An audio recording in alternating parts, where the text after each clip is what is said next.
Voilà la pause commerciale, mesdames, messieurs, la pause de la demi de l'heure. On revient pour la suite dans un instant.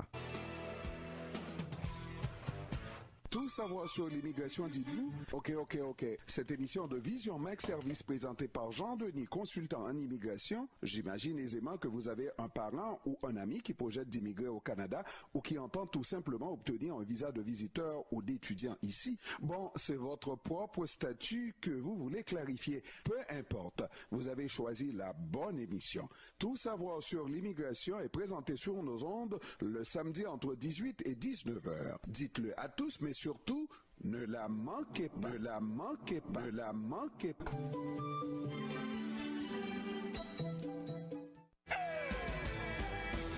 Est-ce que vous parlez Montréal? Samedi 27 janvier 2024, Lions Event in approuvé present you. A night just for you. Avec le groupe New Look. A night just for you. À Montréal. New Look en concert. Au centre Renaissance, 75-50 Henri Bourassa East. 500 premiers tickets, $60. Jusqu'à l'épuisement, $70 jusqu'au 20 janvier. $85 à l'avance. Et $100 à la porte. Disponible sur www.ticketgateway.com. Samedi 27 janvier 2024. Montréal, au centre Renaissance. Avec New Look. A night just for you. For more information, c'est 14 588 30 51 438 495 03 61.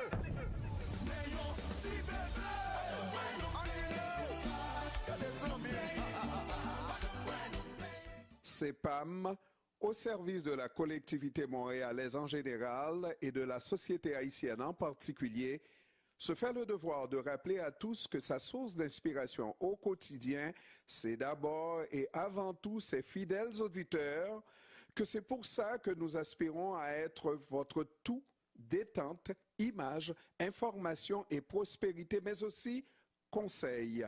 Construisons ensemble aujourd'hui même la richesse à partager. Et c'est en ce sens que nous vous disons que le premier pas consiste à consommer les produits et services annoncés à CEPAM pour consolider le pouvoir de votre radio.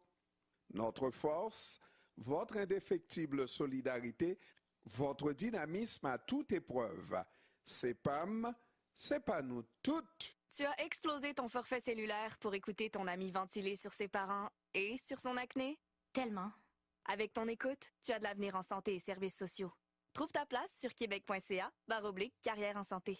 Un message du gouvernement du Québec. Le consommateur avisé fait très attention aujourd'hui à l'occasion de l'acquisition d'un bien précieux. Pour une voiture, on pense d'abord à Hyundai, la marque qui monte mondialement année après année, et on va à Hyundai Gabriel Anjou, le concessionnaire le plus fiable de la région métropolitaine de Montréal. Vous voulez avoir votre Hyundai? Parlez directement en français, anglais ou créole à Mardoché, Mounpanou, pour avoir l'heure juste quant au délai de livraison et votre admissibilité au crédit. Hyundai Gabriel Anjou, 70-20 boulevard Henri Bourassa Est, 514-329-7777.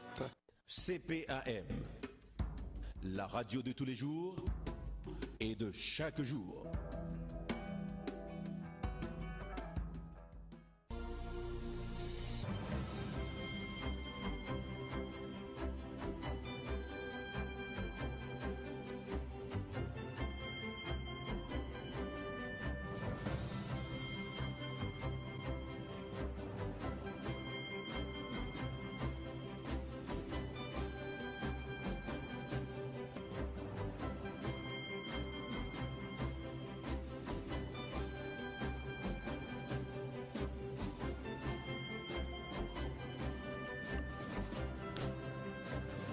Exactement 17h36 plus tôt ce matin, on a parlé avec Greg Sauvé. Greg Sauvé est conseiller à la ville de Montréal, conseiller indépendant de la ville de Montréal. On écoute ce que ça a donné, cette conversation avec Greg Sauvé.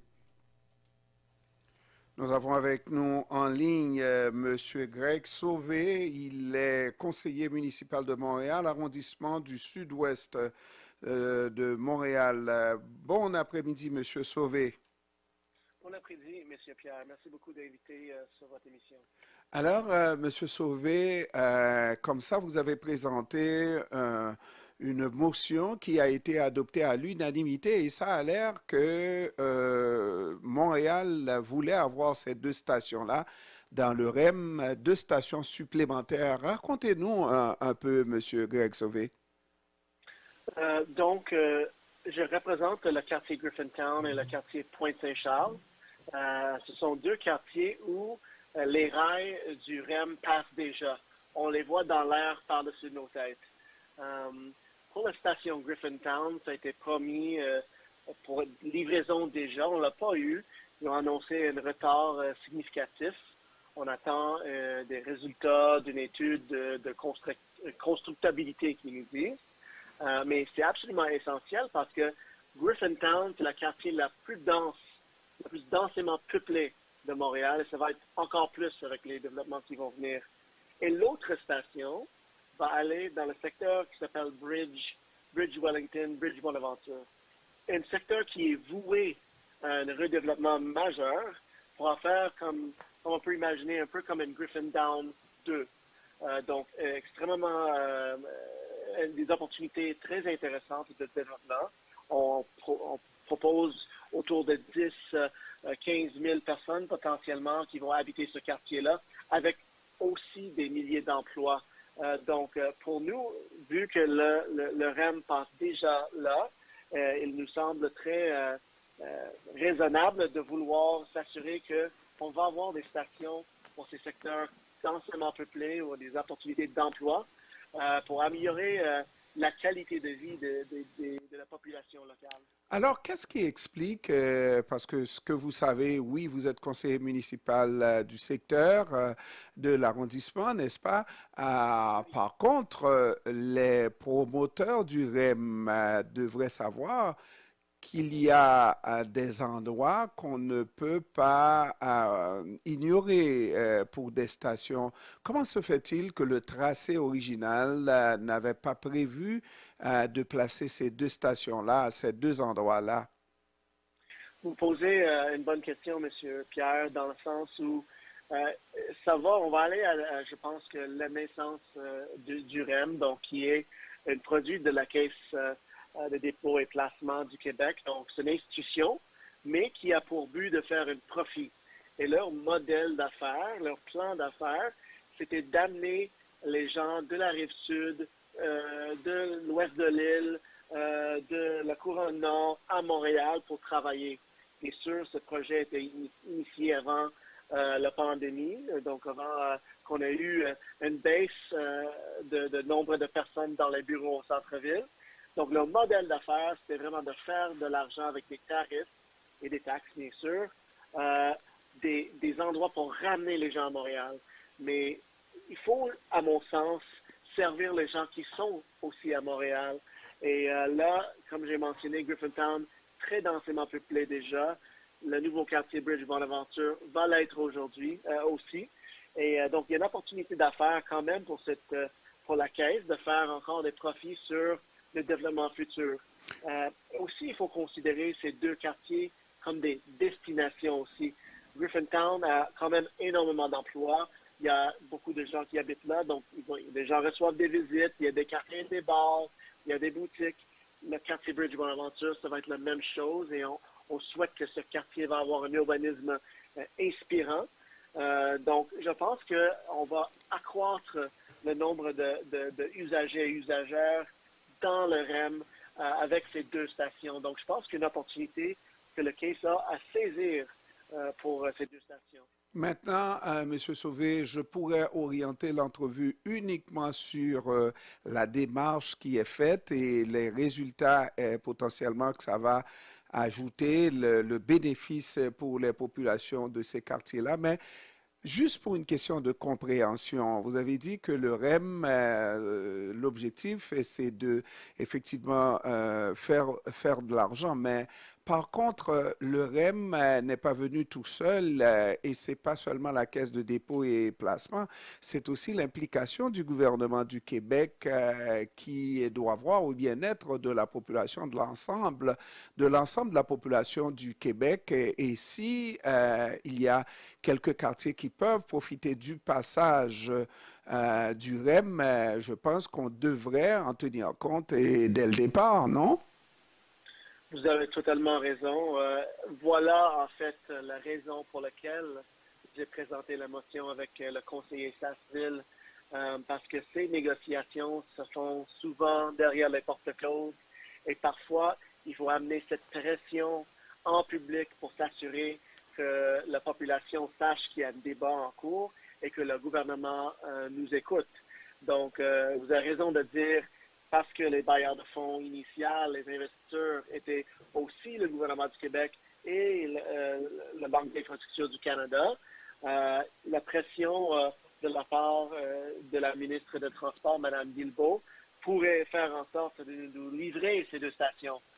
Donc, effectivement, on veut l'implication des gouvernements supérieurs pour s'assurer que le gros bon sens ait lieu pour ces deux stations-là et que les gens dans ces quartiers-là puissent monter à bord les rails qui passent déjà par-dessus nos têtes. Maintenant, parce que quand vous me faites cette image-là, les rails qui passent par-dessus la tête des gens dans ces quartiers-là, c'est le bruit que ça apporte, mais pas le bien-être qu'on peut avoir en l'utilisant. Cela dit, quelles sont les prochaines étapes à faire? Parce que ce n'est pas tout d'avoir cette motion-là obligeant, c'est une motion non contraignante.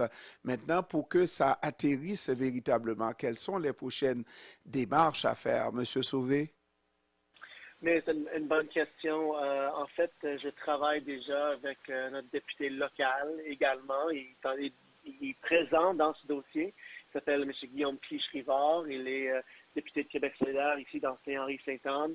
On a publié aussi une lettre il y a quelques mois dans Le Devoir afin de mettre cette pression sur le gouvernement du Québec de s'impliquer dans le dossier. Donc déjà, je suis en lien avec notre député provincial. La ville est impliquée aussi, comme j'ai dit, dans les négociations derrière la porte close.